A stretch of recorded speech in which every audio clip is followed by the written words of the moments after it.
Welcome back, guys. Today I need to see if the shadow runs like before I throw the gas tank back on and it's all clean and I set it all up. So hook back the auxiliary fuel again and I charged the battery because I went to crank it and it was dying on me. So battery's fully charged, you can see it. All right, and then we're gonna go back. I got a little bit further on the Shadow 500 engine, and I hope we can split those cases without getting the rotor off.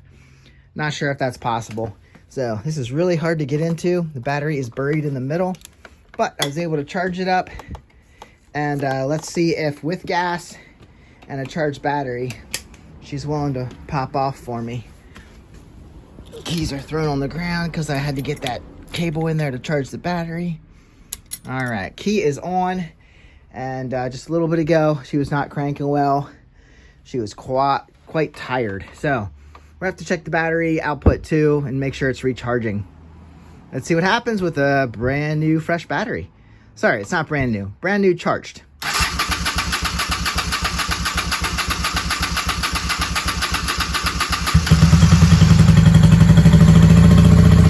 we had to pump fuel down into the carburetors first.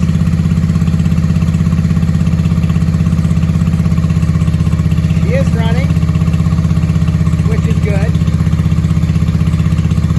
And if she behaves just fine, then we'll know we can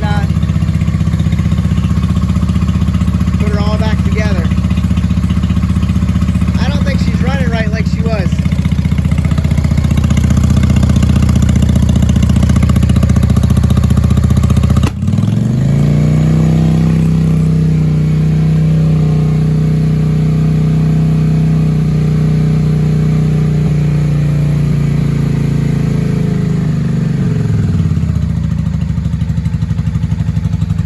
Strange. She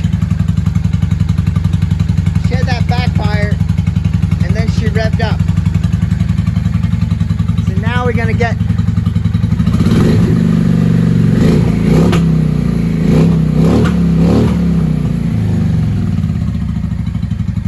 alright, she's actually behaving.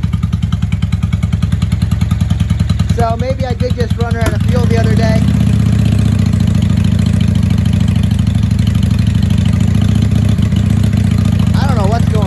Backfires.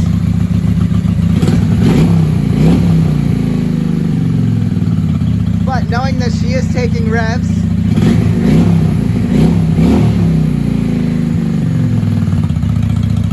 the carbs might need synchronized, which I did before, but maybe with adjustments we have to sync them again. She sounds healthy. There's a hole down here.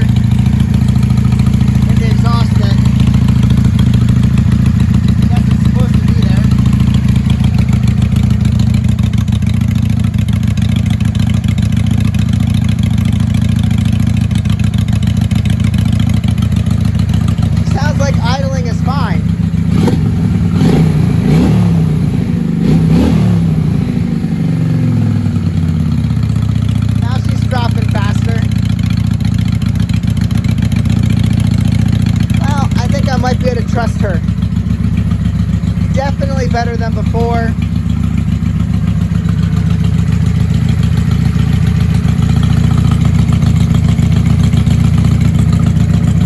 She doesn't want to sit here idling.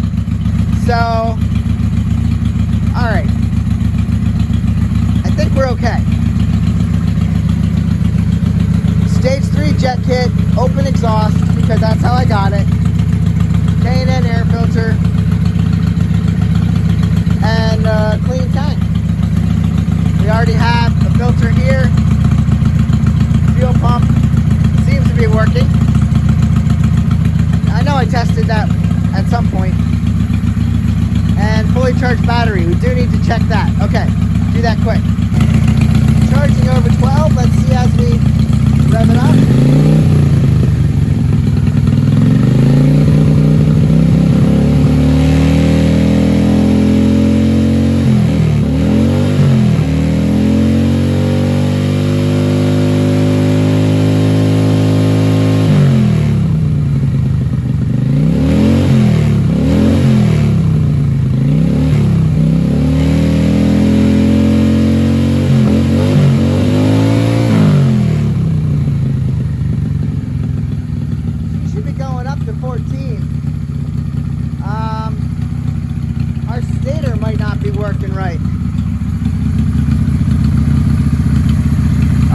plugged into the stator.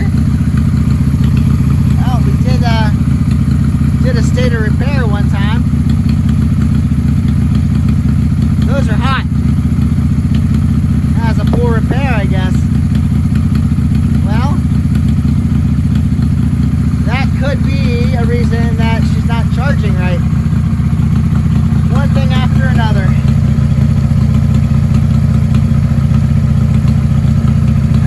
Okay, well, one more thing, right? She's running good. I like that. You really got to do this.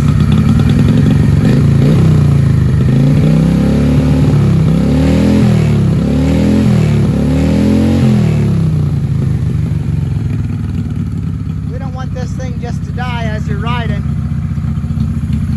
That'll happen. If it's not recharging the battery, you're going to have this thing draining the battery as you're running. But hey, she's still running good. Turn on the accessory lights, turn on high beam.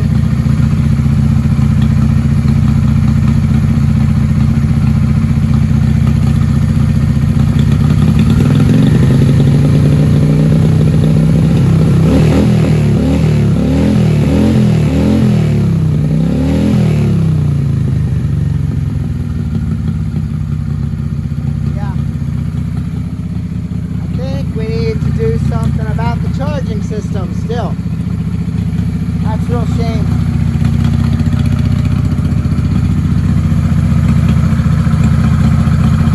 She sounds great now. I'm happy with that. We'll turn her off. And this battery terminal was loose, so I thought, well, maybe that was draining. But this really should be getting higher than that. That makes me sad. That should really be jumping with revs up to probably 13.5. You wouldn't want to see 15 for sure. But knowing that it's not going higher than that, this repair might be the problem. This was a bad... Well, I did this. Unfortunately, I didn't solder them. These were pretty hot when they were doing that, and they might not be working, which could be a problem in itself. So, if the stator is not charging, we do have that issue. So, we've done that on other bikes. Maybe we have to do something better than this on here if the stator is not charging. Sorry, guys. That actually sounded great. I'm happy with knowing that I just ran it out of fuel earlier. And for some reason, the battery is dying. And that's not good either. So, we need to work on that. Next thing, we'll be going over to this engine, the 500 Shadow engine. That's a 600. And I had to grind off this one bolt to get the rear drive shaft linkage here up. That's the first time I pulled it off. This is the output shaft. Hopefully I'm saying all these words right. I don't know. There's a good gasket there. But I did have to grind this off, and actually, here's the bolt. It actually heated up, and I mean, I just couldn't get it out. It was stuck. Couldn't get a good grip with anything, so I ended up cutting the head off. And there's that. So this will be listed on eBay. If anybody needs an output gear, I guess that's what we're calling it. There is a bearing in there that keeps that in place so that doesn't wobble around. And that's actually probably the bearing that went bad on that Kawasaki Vulcan we had on the channel over the summer. So hopefully getting this off, then maybe I can get, I think this is a separate housing, get that off, and then I want to get this thing apart. I don't know if that rotor has to come off or not. Probably, because that stuff's in the way. But we need to get the shaft out of there. So anyway, that is good for today. I am concerned about this not charging. Otherwise, I think she's running great. I'm going to clean up the Petcock today with some carb cleaner. and make sure this is clean and ready to go back into service when this is. The tank's ready. The tank's good and clean. And we do have that filter to catch anything coming through. Also, this is a pretty nice filter.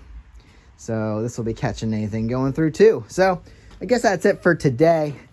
As I keep saying, but I keep thinking of things to show you.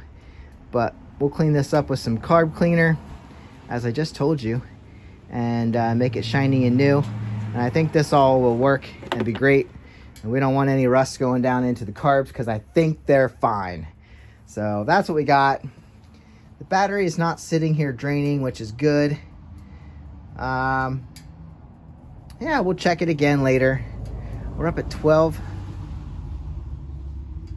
These aren't even connected great, but they're sitting in there. Right about 13. So I think it should charge a little bit higher than that. Here is the cleaned up Petcock, and she looks pretty good. I did take the gasket out because those don't do well with carb cleaner. So rubber and carb cleaner don't mix well. So there's our gasket. I don't know, it feels nice and pliable, but I'm afraid I might want to replace that just to be sure. And luckily our filter cleaned up nice. There's a lot of little stuff, gunk inside, so I made sure to keep hitting that to be sure that there wasn't dirt inside the filter, because then that's going to go straight into the other filter, and then that would go through the fuel system. So that would go down in here to this filter and then run into the pump and then right up into the carburetor. So I think this is good. The tank's good. If it's not going to leak, I can put it back together. That's I don't know. It might leak. Might want to replace this gasket at the very least. And oh, we do have to check that pinhole in the tank. Hopefully that's not a problem. We do have a bit of a problem, guys. I picked off this, and you can clearly see pinholes. And the one that's really concerning is this guy. And you can see that moisture was getting through the back of the tank. And then that was just bubbling up underneath the finish. This tank's good otherwise. I'm going to try and solder these in. I don't know if solder holds, it is metal, right? So solder should hold the fluid back. But I'm going to try and just rough this up a little bit. Keep it below this line if I ever have to paint this. But I just want to take this and make it solid. So I'm going to just rough that up a little bit. Try and drop some solder in there. Fill those holes. And hopefully, I'm not a great solderer. But if I can fill these holes and make it solid, then I'll be happy with it. Otherwise, I hope that's not one. Otherwise, I think we're good. No, that just seems like paint. All right, so that's what I'm going to do off camera. But I thought I'd show you this before I put it back together. And you can clearly see these little spots. They were just tiny. But there is some pinhole action going on there. So I'll see you guys on the next one. Like, follow, and subscribe. Later.